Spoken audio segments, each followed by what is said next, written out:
ओम अज्ञानतिमिरान्धस्य ज्ञानाञ्जनशलाकया चक्षुरुन्मीलितं येन तस्मै श्री गुरुवे नमः। हरे कृष्णा। तो आज भगवत गीता श्रृंखला के द्वितीय सत्र में आप सभी का हार्दिक स्वागत है। गत सत्र में हमने भगवत गीता की भूमिका के विषय में अध्ययन किया। आज से हम भगवत गीता के प्रथम अध्याय से प्रारंभ करने जा रहे हैं।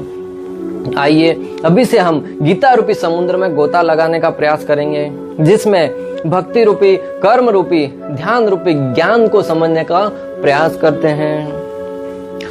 प्रथम अध्याय का प्रथम श्लोक प्रारंभ करने से पूर्व हम प्रथम अध्याय के विषय में समझेंगे कि प्रथम अध्याय है क्या। आचार्य गण कहते हैं कि जो भगवत गीता है वो प्रथम अध्याय के 28वें श्लोक से अर्जुन के विषाद योग से प्रारंभ होकर भगवान श्री कृष्ण उसका निरूपण करते करते, ज्ञान का निरूपण करते करते 18वें अध्याय तक उनको लेके जाते हैं। तो क्या 1 से 27 श्लोक नहीं पढ़ना चाहिए?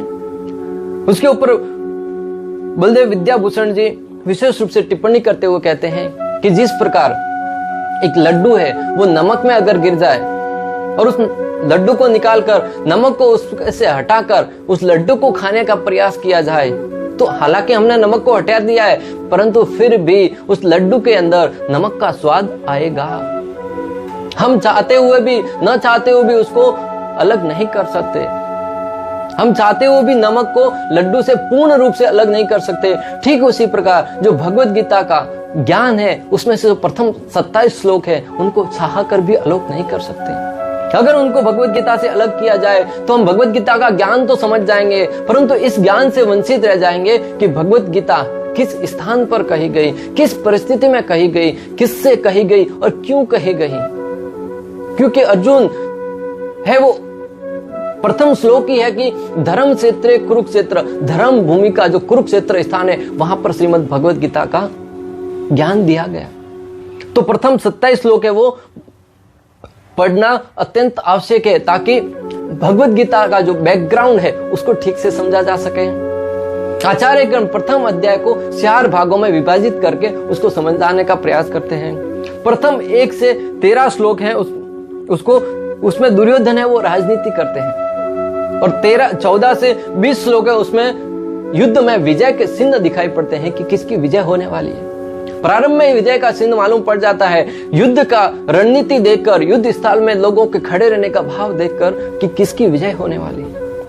और 21 से 27वें श्लोक में भगवान की भक्त वत्सलता का दर्शन होता है, और 28 से 40 श्लोक में अर्जुन है वो अपने हृदय के दुर्बलता, दया, ज्ञान, कर्म के सामंजस्य का प्रदर्शन करते हुए युद्ध से विमुख होने का प्रयास करता है। भगवान श्री कृष्ण से कहता है कि मेरे शरीर है वो कंपायमान होते जा रहा है, मेरा मुख सूखा जा रहा है, मैं जंगल में जाकर भिक्षा मांगकर जीवन यापन कर लूंगा, परंतु मैं युद्ध नहीं करूंगा।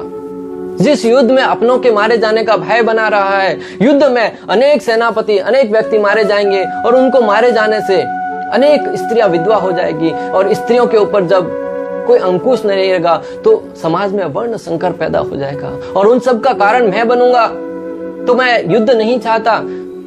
तब भगवान श्री कृष्ण उनको भगवत गीता का ज्ञान प्रदान करते हैं, और ऐसा ज्ञान कि ज्ञान के प्रारंभ में जो अर्जुन कह रहा था कि मैं युद्ध नहीं करना चाहता, वही अर्जुन गीता के सुनने के पश्चात कहता है कि बोलो कृष्ण किसको मारना है। यह है गीता का प्रभाव। तो भक्तों, गीता का ज्ञान सिर्फ अर्जुन के लिए नहीं, आज हमारे लिए भी, हम जो किसी भी कार्य को करने से हिचकिचाते हैं, हमारे बिजनेस के क्षेत्र में हमारे लिए युद्ध भूमि है, वहां पे कोई भी निर्णय लेने से पहले हिचकिचाते हैं, डरते हैं, अपने आप को हताश महसूस करते हैं। अगर भगवत गीता का सहारा ले लेंगे, श्री कृष्ण के शब्दों का सहारा ले लेंगे, तो निश्चित रूप से अर्जुन की तरह गीता को सुनने के पश्चात बोलेंगे कि मैं ये कार्य निश्चित रूप से करके रहूंगा। प्रथम अध्याय से भगवत गीता को प्रारंभ करने जा रहे हैं। प्रथम अध्याय का प्रथम श्लोक, धृतराष्ट्रवाच धर्म क्षेत्रे कुरुक्षेत्रे संवेतायुयुष्वः मामकाः पांडवा चैवा किम कुर्वत संजय। धृतराष्ट्रवाच, धृतराष्ट्र ने कहा कि धर्म भूमि कुरुक्षेत्र के युद्ध स्थल पर मेरे तथा पांडु के पुत्रों ने क्या किया। संजय से पूछते हैं कि मेरे तथा पांडु के पुत्रों ने क्या किया।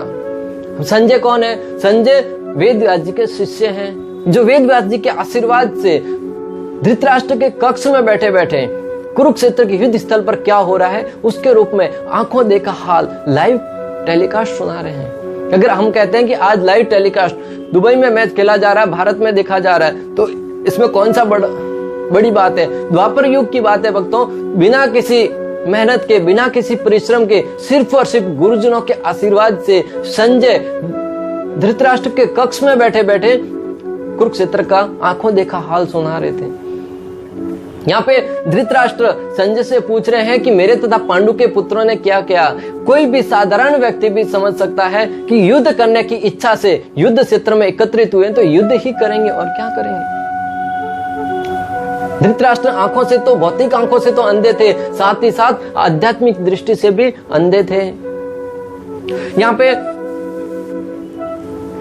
इस श्लोक में हम 3 शब्द बहुत ही महत्वपूर्ण है।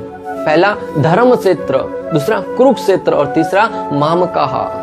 मामकाहा, जिस स्थान पर मैं और मेरा का भाव आता है वहां पे विभाजन बढ़ते ही जाता है, विभाजन बढ़ते ही जाता है और अंत में जाकर वो युद्ध का रूप ले लेता है। धृतराष्ट्र अपने तथा पांडु के पुत्रों में भेद कर रहे हैं, पांडु के पुत्रों को अपने से अलग कर रहे हैं, कुरुओं से अलग करके देख रहे हैं, क्योंकि अगर उनको साथ में जोड़कर रखा तो उनको भी हिस्सा देना पड़ेगा, राज्य में हिस्सा देना पड़ेगा। तो धृतराष्ट्र को विशेष रूप से अपने पुत्र की नहीं बल्कि अपने पद की चिंता थी। धृतराष्ट्र को दुर्योधन से कोई विशेष प्रेम नहीं था, क्योंकि युद्ध के प्रारंभ में पहले ही वेदव्यास जी ने और जैमिनी ऋषि ने कहा था कि तुम्हारे 100 के 100 पुत्र मारे जाएंगे।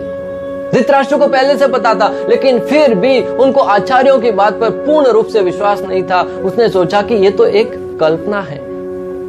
वो चाह रहे थे कि युद्ध में, कुरुक्षेत्र के युद्ध में दुर्योधन युद्ध करेगा और उसमें विजय होगा तो वो राजा बनेगा और मेरा पद है वो सुरक्षित रहेगा।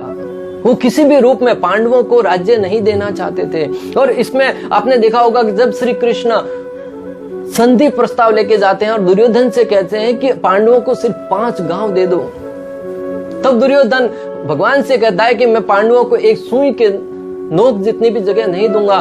तब भी धृतराष्ट्र शांत रहे। अगर वो चाहते तो पांडवों को 5 गांव देकर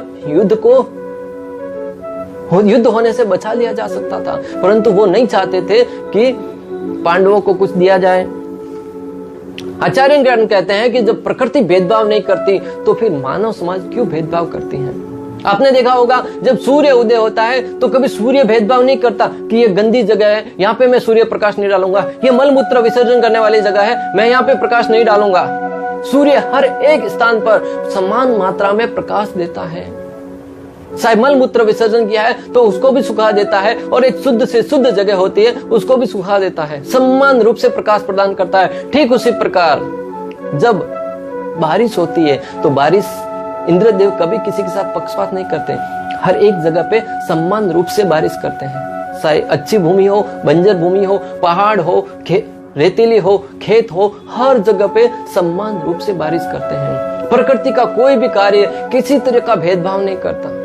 हमने देखा कि कभी पृथ्वी चलते चलते अचानक अपनी गति से भूल गई, आज पृथ्वी सूर्य चंद्रमा से मिलने चली गई, आज पृथ्वी वहां पे चली गई। नहीं, प्रकृति अपना कार्य निश्चित समय पर निश्चित अनुपात में करती है, परंतु मानव है जो अपने फायदे के लिए, अपने हित के लिए, जो भगवान के द्वारा एक सृष्टि बनाई गई थी उसको अनेक देशों के रूप में उस पृथ्वी को भी विभाजित कर दिया और अपनी अपनी सीमाएं लगाकर बैठे हैं कि ये मेरी सीमा है, ये मेरी सीमा है, और वहां पे करोड़ों की संख्या में सैनिकों को स्थापित कर दिया।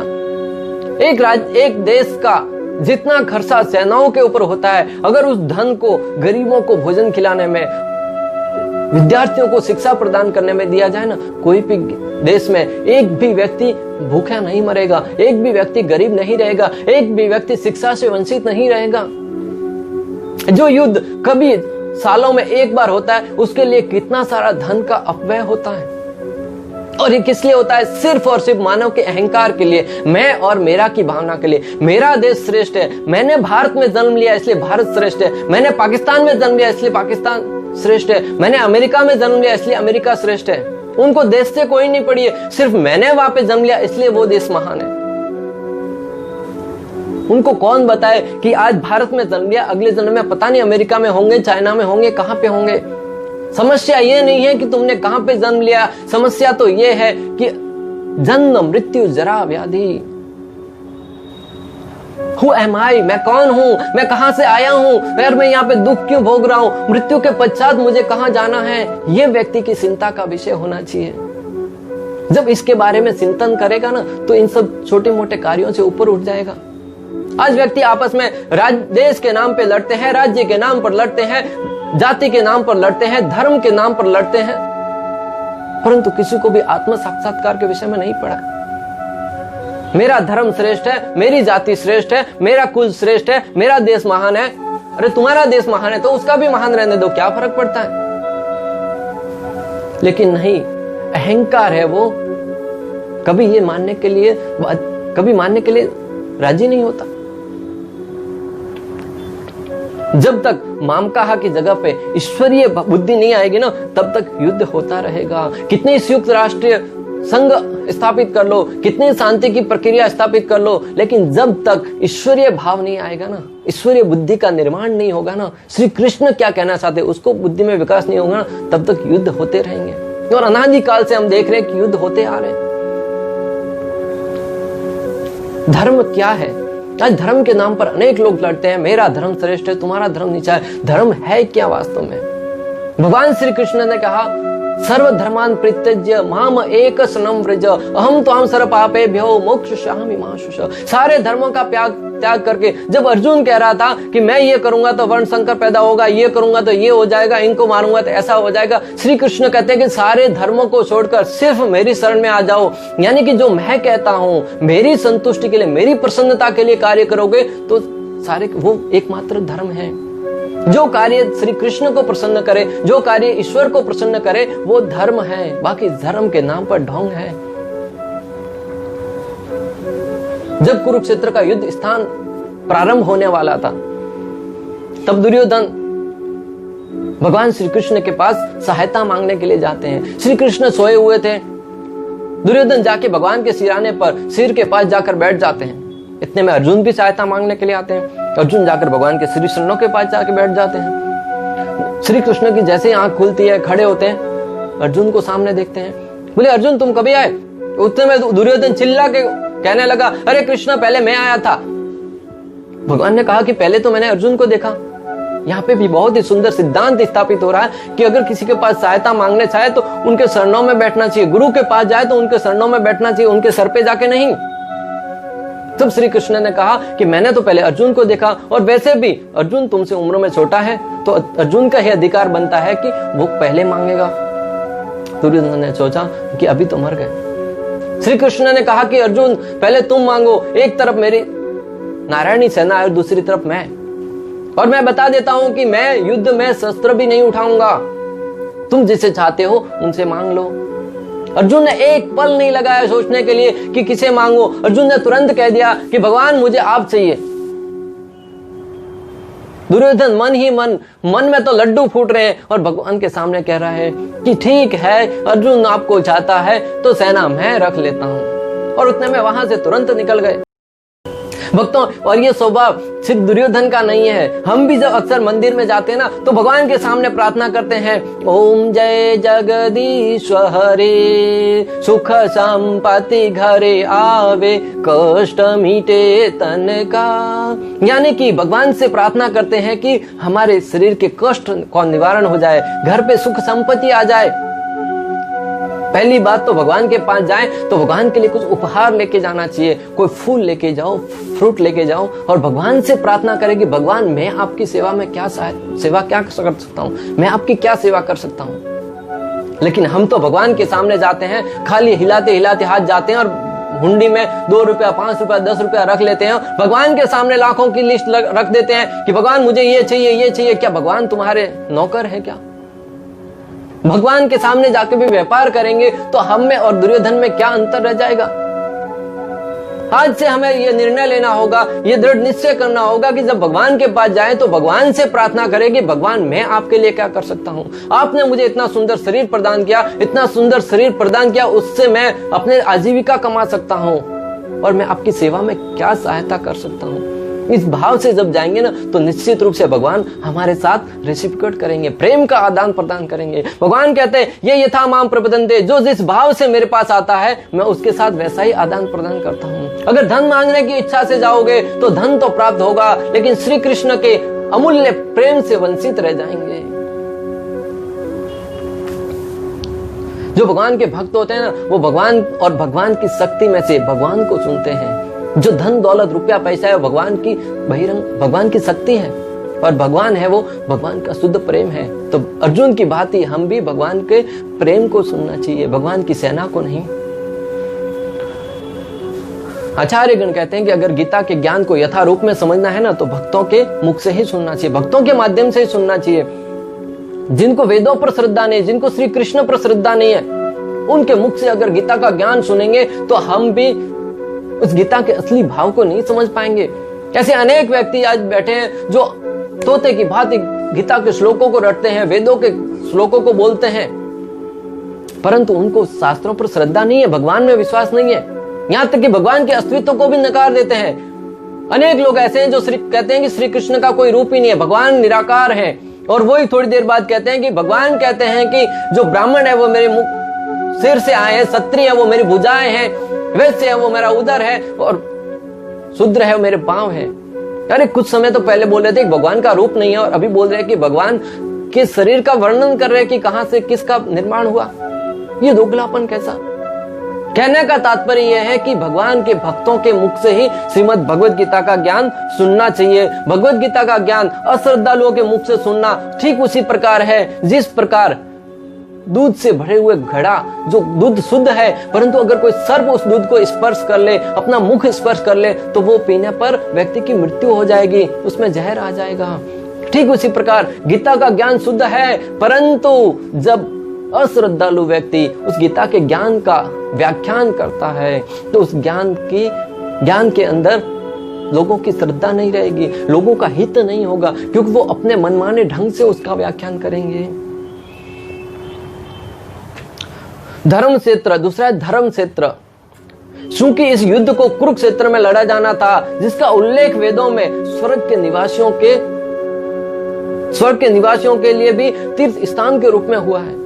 स्वर्ग के निवासी उस स्थान पर तीर्थ के रूप में जाना पसंद करते हैं, इसलिए धृतराष्ट्र थे वो इस बात से भयभीत थे कि इस पवित्र स्थान का युद्ध के परिणाम पर न जाने कैसा प्रभाव पड़ेगा, क्योंकि युद्ध भी तो धर्म और अधर्म के बीच में हो रहा है, और उनके जो पुत्र हैं वो अधर्म के साथ खड़े और पांडव है वो धर्म के साथ खड़े, और धर्म के क्षेत्र पर जब अधर्म और धर्म के बीच में युद्ध होगा तो निश्चित रूप से विजय धर्म की ही होगी। धृतराष्ट्र इससे भी बहुत बड़े चिंतित हैं। आचार्यगण कहते हैं कि जिस प्रकार हम धान बोते हैं तो धान के पौधे के साथ अवांछित घास भी उगाती है। एक माली क्या करता है, उस घास को निकालकर धान का पौधा है उसको खाद प्रदान करता है, पानी के द्वारा उसका सिंचन करता है, और जब पौधा बड़ा होता है धान का तो उसके ऊपर धान लगता है। ठीक उसी प्रकार यहाँ पे श्री कृष्ण दुर्योधन रूपी घास के पौधे को निकालकर युधिष्ठिर रूपी धान के पौधे को पोषित कर रहे हैं, ताकि आगे चलकर वो धर्म की स्थापना करें। हमें भी अपने जीवन में अनेक प्रकार के अनर्थ हैं, वो घास की भांति है, उस अनर्थों को निकालकर श्रीमद् भगवद गीता के माध्यम से अनर्थों को निकालकर हमारे हृदय के जो अच्छे गुण हैं, अच्छे संस्कार हैं, उनका पोषण करना चाहिए, ताकि आगे चलकर हमारे आने वाली पीढ़ी के लिए एक दृष्टांत प्रस्तुत कर सके। तो इस प्रकार श्रीमद् भगवद गीता का जो प्रथम अध्याय का प्रथम श्लोक है वो बहुत ही महत्वपूर्ण है भगवद गीता के बाकी सारे के सारे श्लोकों को समझने के लिए, कि धृतराष्ट्र की जो मानसिक स्थिति है, मनोस्थिति है, वो किस प्रकार मैं और मेरा की भावना में फंसी हुई है। हमें भी इस श्लोक से जो सार रूप में समझना है वो ये है कि मैं और मेरा की भावना से ऊपर उठकर ईश्वरीय शक्ति का आश्रय लेकर हमेशा पर हित में हित रखना है, दूसरों का हमेशा हित चाहना है। अक्सर लोग मंदिर जाते तब कहते हैं कि भगवान सबका भला करना और शुरुआत मुझसे करना। ऐसा नहीं है, भगवान को पता है किसको क्या भला करना है।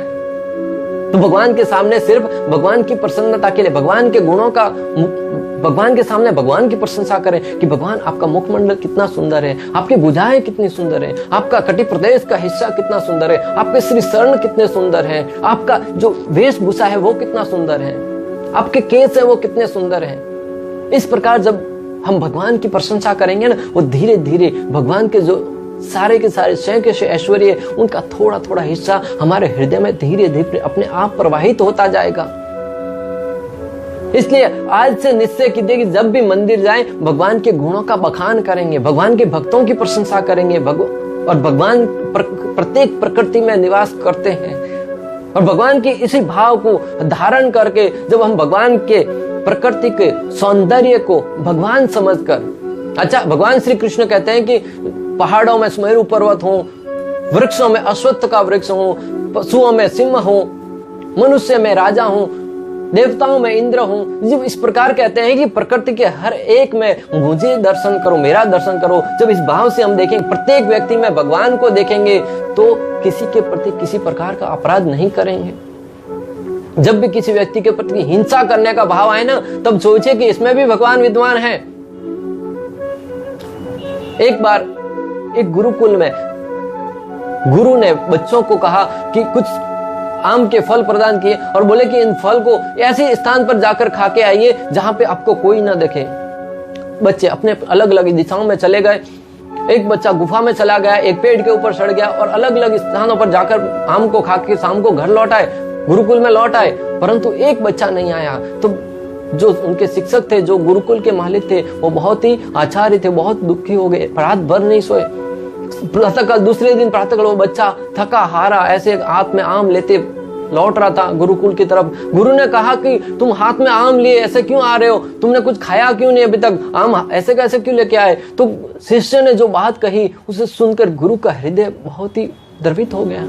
क्योंकि गुरुदेव आपने ही तो कहा था कि भगवान श्री हरि है, वो हर एक जगह पे विद्वान रहते हैं, हमारे हृदय में भी विद्वान रहते हैं, हवा में विद्वान रहते हैं, कण कण में विद्वान रहते हैं। तो मुझे कोई ऐसा स्थान नहीं मिला जहां पे कोई व्यक्ति नहीं देखता हो। परमात्मा हमेशा मेरा निरीक्षण कर रहे थे, मेरी निगरानी कर रहे थे, तो मैं कैसा भला खा सकता हूँ। और आपकी आज्ञा थी कि जहां पे कोई नहीं देखे उस स्थान पर जाके खाइए। मेरे कहने का तात्पर्य यह है कि भगवान को हर एक वस्तु में देखें, और इस भाव से जब देखेंगे तो हमारा हृदय कभी भी किसी के प्रति अपराध नहीं करेगा। अंत तक हमारे साथ वीडियो में बने रहने के लिए बहुत बहुत धन्यवाद। मैं आपसे विश्वास दिलाता हूं कि आगे भी ऐसा ही आनंद आता रहेगा। पूरी सीरीज में हमारे साथ बने रहिएगा। वीडियो को लाइक जरूर करें, शेयर करें, चैनल को सब्सक्राइब करें और कमेंट बॉक्स में जाकर कमेंट करना बिल्कुल ना भूलें। अगर आपका कोई प्रश्न है तो कमेंट बॉक्स में लिख लीजिए, हम अगले सत्र में उसका आंसर देने का प्रयास करेंगे। हरे कृष्णा। श्रीमद् भगवद गीता की